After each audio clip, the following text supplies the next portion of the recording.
اللہ تعالیٰ پر توکل اور اللہ پر بھروسہ یہ مومن کی شان ہے۔ اسباب تو وقتی چیز ہے اور اسباب پیدا کرنے کا حکم بھی اللہ نے دیا ہے۔ وَشَاوِرْهُمْ فِي الْأَمْرِ، اے پیغمبر صحابہ سے دینی کاموں میں مشورہ فرمائے۔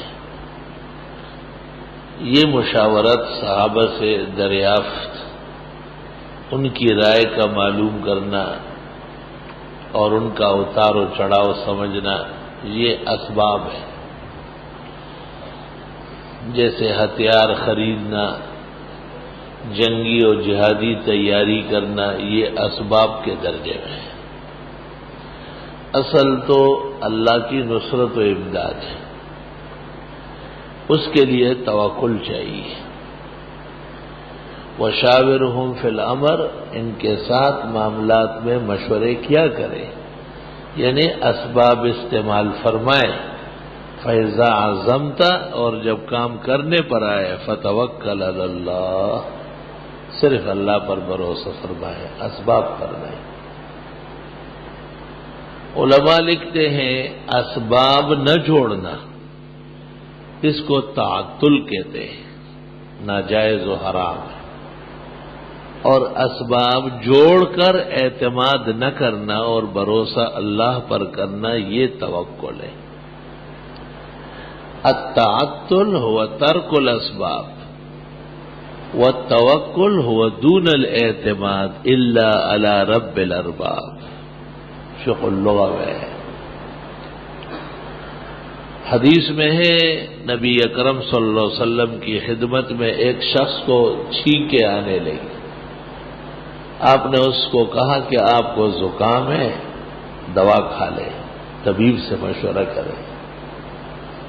اس شخص نے کہا اگر میری صحت مقدر ہے ضرور ملے گی، نہیں یہ مقدر تو بچ نہیں سکوں گا، دوا اور ڈاکٹر کی کیا ضرورت ہے۔ آپ نے کہا یا عباد اللہ، خدا کے بندے، تداؤ، دوائیاں استعمال کرو۔ ما جعل اللہ داء الا جعل له دواء، اللہ تعالیٰ نے جیسی بیماریاں پیدا فرمائی ان کے اسباب شفا بھی نازل فرمائے،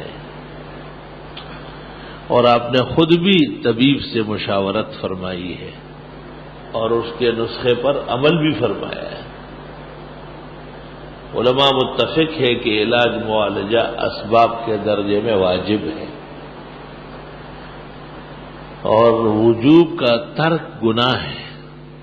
اگر کوئی شخص نزلے کی دوا نہیں کھاتا، کسی اور بیماری کی، تو گناہگار ہے۔ جیسے واجب نہ پڑھنا، عید نہ پڑھنا، فطر نہ دینا، اور اس قسم کے معاملات کے ترک میں گناہگار ہے۔ اس طرح یہ جائز اسباب استعمال نہ کرنا یہ بھی گناہ ہے۔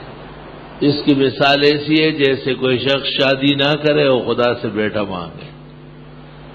بھائی بیٹا اللہ دے گا لیکن سبب تو بنا لے، جو اسباب ہے وہ تو پورا کر لو، رشتہ کر لو، شادی کر لو، بیوی سے محبت کرو، سرسبزی و شادابی اللہ دے دے گا۔ کوئی شخص بغیر ازدواج کے بیٹھا رہے، یا رب مجھے بیٹا دے، یا رب، تو اس کا منہ توڑ دینے کا قابل ہے۔ یہ اللہ کی قدرت کو آزمانا چاہتا ہے، یہ اللہ تعالیٰ کے جو طریق ہدایت ہے اس سے منحرف ہونا چاہتا ہے۔ وَلَقَدْ أَرْسَلْنَا رُسُلًا مِّن قَبْلِكَ وَجَعَلْنَا لَهُمْ أَزْوَاجًا وَذُرِّيَّةً، جتنے پیغمبر ہم نے بھیجے سب نے شادیاں کی اور اللہ نے ان کو اولاد دی۔ تو جائز اسباب استعمال کرنا عبادات کے قبیل میں سے ہیں۔ اسباب عام موجود ہونے کے باوجود اعتماد اور بھروسہ صرف اللہ پر کرنا یہ توکل ہے۔ الحمدللہ رب العالمین، استغفرک اللہم و نسألک۔ السلام علیکم ورحمۃ اللہ وبرکاتہ۔